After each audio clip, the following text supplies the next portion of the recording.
Hi, and welcome to Your Prosperity, a podcast series on financial topics including tax, wealth creation, superannuation, lending, audit, and many other things that we deal with here on a regular basis at Prosperity Advisors. As with all financial podcasts, any advice you hear in this is general in nature and not to be relied upon. Please contact us for any specific advice. Hi, and welcome to the podcast. Today I'm here with Joanna Oakey. Some of you may know Joanna, some of you may not. It's actually my first external podcast, which is great. Joe, thank you for coming on and talking to me, and I'll give it a little plug while I'm doing it. But Joe has written a fantastic book called Buy, Grow, Exit. And I was jokingly saying to Joe, I love that this it does what it says on the box, as the saying goes. There is a section on buy, a section on grow, and a section on exit. But I don't want to talk about the book. I'd like Joe to talk about it. So Joe, thank you for coming on, and tell us a bit about why you wrote the book, which I think is fantastic and great for any businesses, but tell us why you wrote the book and a bit about it. Brilliant, Brendan. Thank you. A huge thank you for having me on your show. I love podcasts. As you said, I've got a podcast too. I love podcasts, great medium for us to convey information. And so is a book, as it turns out. As you correctly said, I've written this book, Buy, Grow, Exit. Why did I write it? Why I wrote it is actually also the reason why I started the podcast. It's because I have seen, I've been working in this area of businesses who are buying and selling for more than 20 years. So that's 2 decades. So I sound like 100 years old when I say that, but not quite 100, just short of it. But I've seen so many stories over that time of business owners who've just really cracked it. They've done really, really well. But I've also seen those horrendously sad stories of business owners who've just not been able to extract the wealth that they deserve out of their business. Absolutely. And I just like that is just such a huge, firstly, I think we don't realize as advisors how much insight we get from having seen these hundreds and thousands of businesses that we deal with.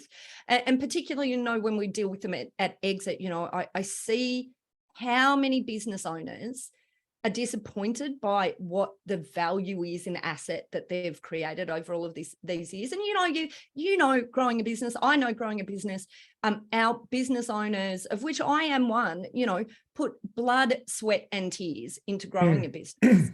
And I just think there's so many little things you can do along the way that can move the dial in a massive, massive way at the end of the day. And it's just about making sure our clients, our readers, our audience understand what those small incremental things that they can do along the way are that can make a massive difference at the end of the day to them and to their business. Absolutely. And look, let's start there. I'll go out of chronological order, but on the exit side, I agree. There's a great part you have in the book.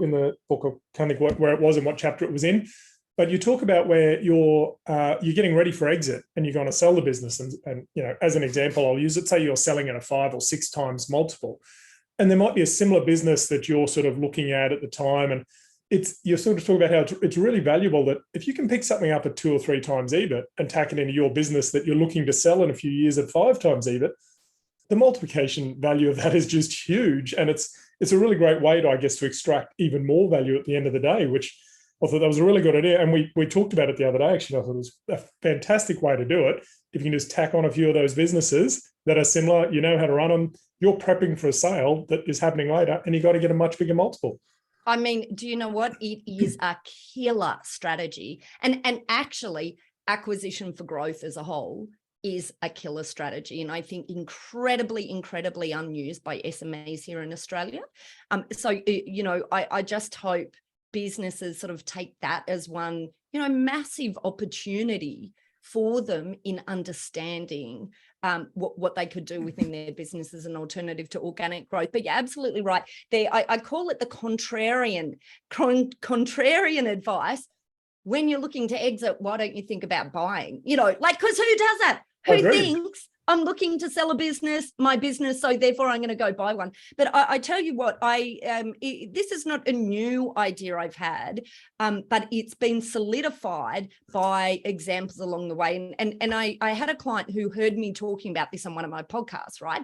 And he heard me talking about it on the podcast. He gave me a call and he said, I listened to your podcast and I heard you say, if you're looking to exit, why don't you look to buy to grow just before you exit? And I thought that was nuts. And then, do you know what? I've been looking at the market and I suddenly realized, I know what I'm worth at the moment because we're out, I've been valued. I'm out talking to buyers. I know that they're looking at paying a 4x multiple for my business. And here I am seeing businesses that are 1 and 2 times multiple on the market.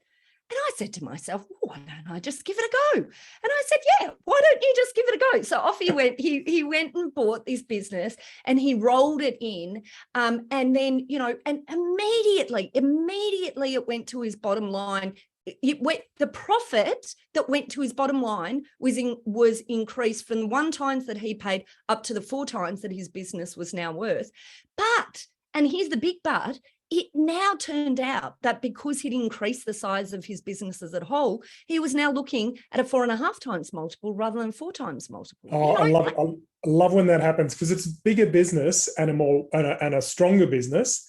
It can actually get not only a bigger profit, I guess, to add to that EBIT multiple, but a bigger multiple. It's exponential growth if you can do that. And he's probably also got some economies of scale of trimming back some of the costs too, where it's a complementary business. So 100% agree.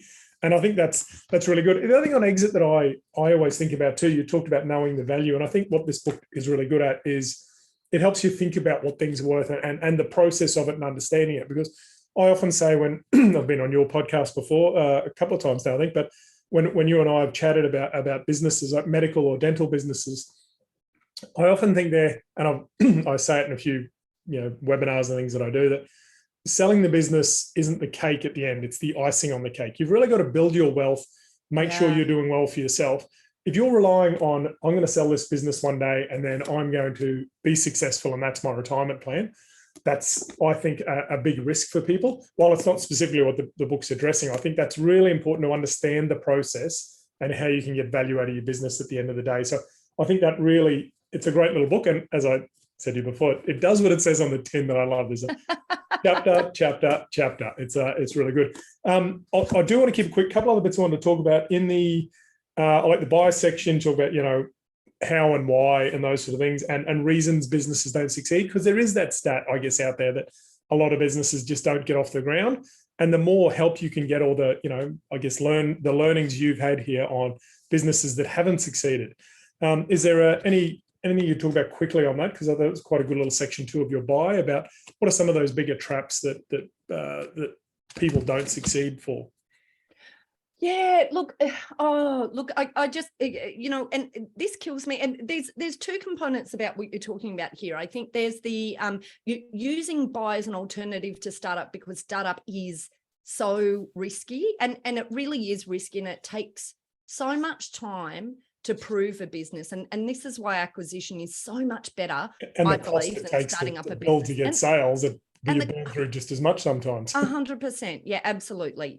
And with a business that's already operational, they've proved that there's a market need. They've proved that they're attacking it in a way that they're getting response because you're seeding their figures, and you're getting the staff and the systems and processes. So I just think that it's a killer way to get into business in any way rather than startup. So, but then when you're talking about sort of this risk in growth as well, there is, and I know you introduced the topic as related to buy, but I can't help also link it to grow. I'm sure you've got questions about growth, so I'll keep it really quick. But it does also link to that growth stage as well, because the most vulnerable point for a business, other than startup, but when you're in startup, quite often there's not a lot of money on the table to be lost. It's when you're in growth that you've got real money on the table, that time investment. That's one of the biggest things, not even the money, not even the value of your business, but the time that you've sunk into your business at that point. When we have clients or businesses that are in growth, that is the most vulnerable point, because what has happened generally is that infrastructure, the infrastructure within their business, the legal infrastructure, accounting infrastructure, and operational practice infrastructure hasn't grown at the same speed that the business has or the revenue has. Yeah. And what that creates is those points of massive risk in the business. And, that's where I've seen these flaming, these clients that have gone down in flames, and I just find that, really hard to watch. It actually impacts me really personally, because I hate seeing business owners having put so much blood, sweat and tears into a business and for it then to end in a horrible heap. And I promise you, in many instances it can, when they haven't put the right protections in place. So I guess there's those two things. There's the, why choose acquisition in buy. I talk about why choose acquisition as opposed to startup, but then in grow, I talk about the importance of that legal infrastructure around your business to ensure you don't blow yourself up along the way. Yeah, and you're right. As a startup, you often skip and cut corners on that. But if you're doing a startup with low money, you're skimping a lot, and you're maybe not doing all that legal prep and all the right contracts and the things you should be doing. How many times do we run across, businesses with it, might be a couple of people in a startup and they just don't have a shareholders agreement, because at the time it's nothing. But once it's growing, you need that stuff in place, and you've got to put those things in place when everyone's on the same page and everyone's happy. Because if you try to do it at the end when there's conflict, there's nothing. It is just, it's 20 paces. Oh, look, absolutely the case. And I say one of the most important things about having the right agreements in place is not even necessarily having the agreement, it's having had that conversation. It's almost like these agreements are a checklist for you to ensure that you're asking the right questions of each other and coming to the right, having the right conversations right in the beginning. Because if you don't, I say ambiguity is what creates dispute. So wherever two people have a different opinion of what the expectations or the obligations are, then that is what creates dispute. So that's what we should be doing from a legal perspective, preventing ambiguity. Sorry. You don't want to crush it from the start, but you do need to talk about this sort of stuff. And if you didn't do it at the start, then once you're established a little bit, it's not too late. You can, while you're all still on the same page and things are starting to grow, everyone's on the same page, get in and still do it at that point. Absolutely. In the growth bit too, I love that. I think it's so important, and we've sort of touched on this already, but I love that one of your chapters in the grow part is understanding the end game, which is such a good thing to do, because you can just be grow.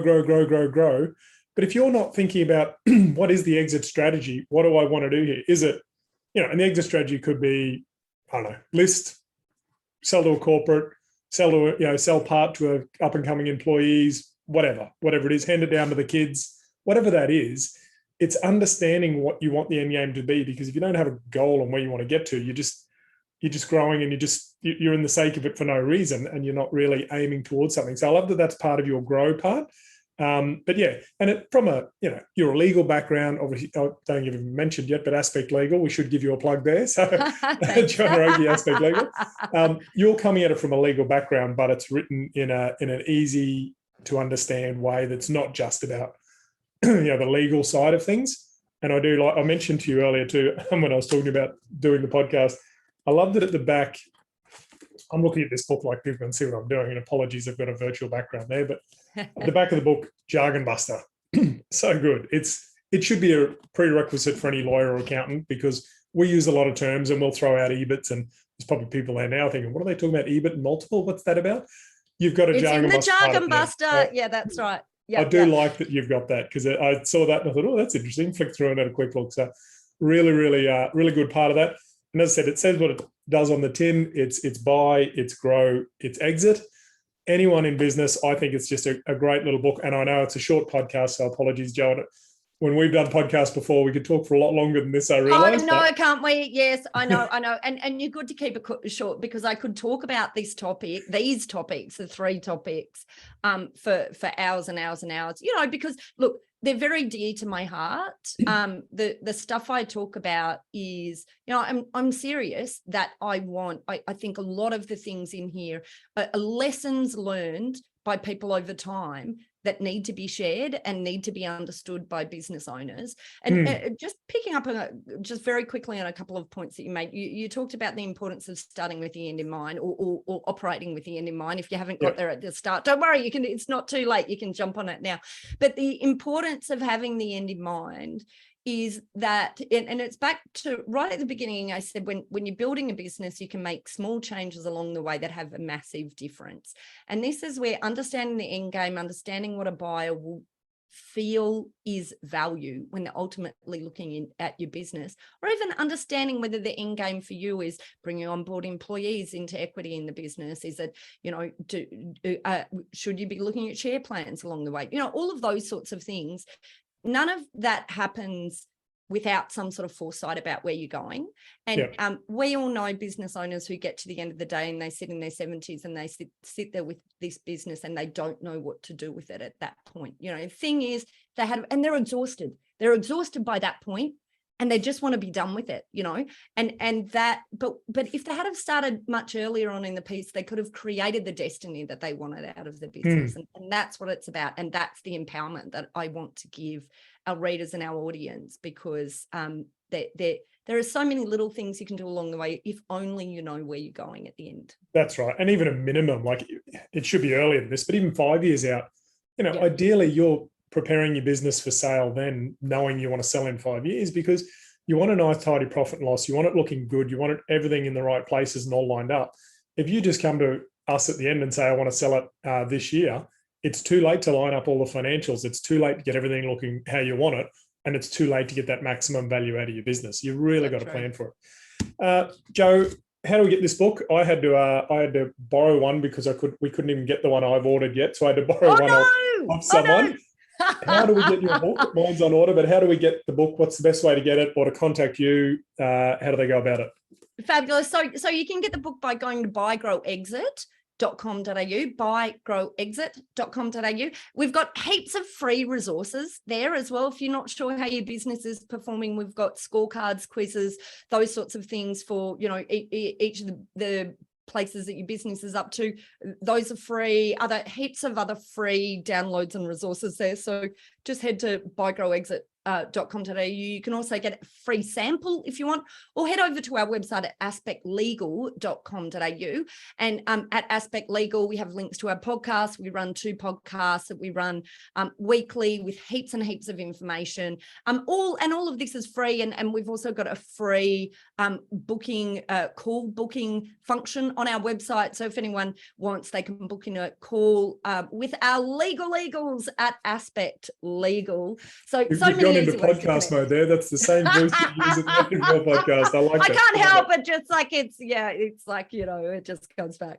So that's all free, but they can obviously buy the book there as well somewhere. Yeah, so. That's right. Exactly. All of the downloads are free. You have to pay for the book. That's right. But you can get a free sample. Thank you, Joe. Always a pleasure. Yes, I've been on your podcast a couple of times. This is great. So it's great to get you on mine as my first non-prosperity guest on the podcast. So hopefully the listeners appreciate it. And anyone wants to chat to Joe from Aspect Legal, we'll put your details in the notes, but they can jump on one of the websites there and find you. And thank you, Joe, very much. And thank you to all our listeners. Thank you so much for having me. It's been an absolute pleasure. Cheers. Thanks. Thanks for joining us for today's podcast. Hopefully you liked it. And if so, please give us a few stars, like and share. And if you'd like to follow the series, please subscribe and pass any information on to your friends as well if you think they might like it. For more information about who we are, head to prosperity.com.au and follow the links.